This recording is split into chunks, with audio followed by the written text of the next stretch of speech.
pop culture to entertainment world, ihahati din namin sa inyo ang latest buzz sa mundo ng showbiz. Una na nga rito, P-pop soloist na si Zella. Inilabas na ang kanyang first studio album na Lockhart. Para sa iba pang detalye, ihahatid sa atin ni MJ Perena.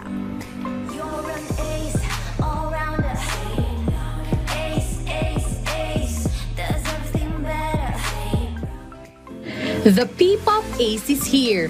Nagbabalik muli sa music scene ng Filipino-American singer, songwriter, rapper, and dancer na si Zella.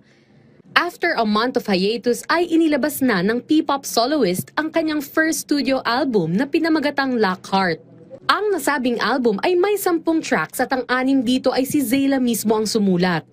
Ayon sa kanya, ang tema ng kanyang album ay empowerment. Ito ang dahilan kaya ace ang titulo ng kanyang title track na ang ibig sabihin ay activate confidence to empower. I wanted to empower other people through my song. So, hindi pwede ako may track for my album. Sa days po kasi ngayon, parang mas nagkakaroon kami ng voice, women. So parang gusto ko nga pong gamitin yung platform ko para ma-empower pa yung mga tao. Not just women, but like, kasi woman nga po ako, so parang mas prioritize ko yung, gusto ko maging bosses ng mga babae po na hindi kaya magsalita po for their own mom.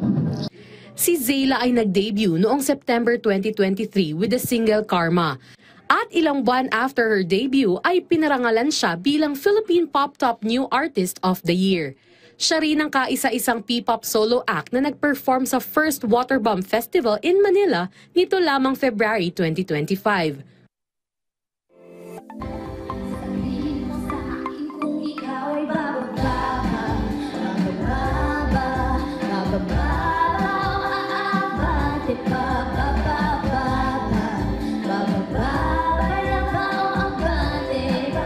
MJ Perena para sa Talk Biz.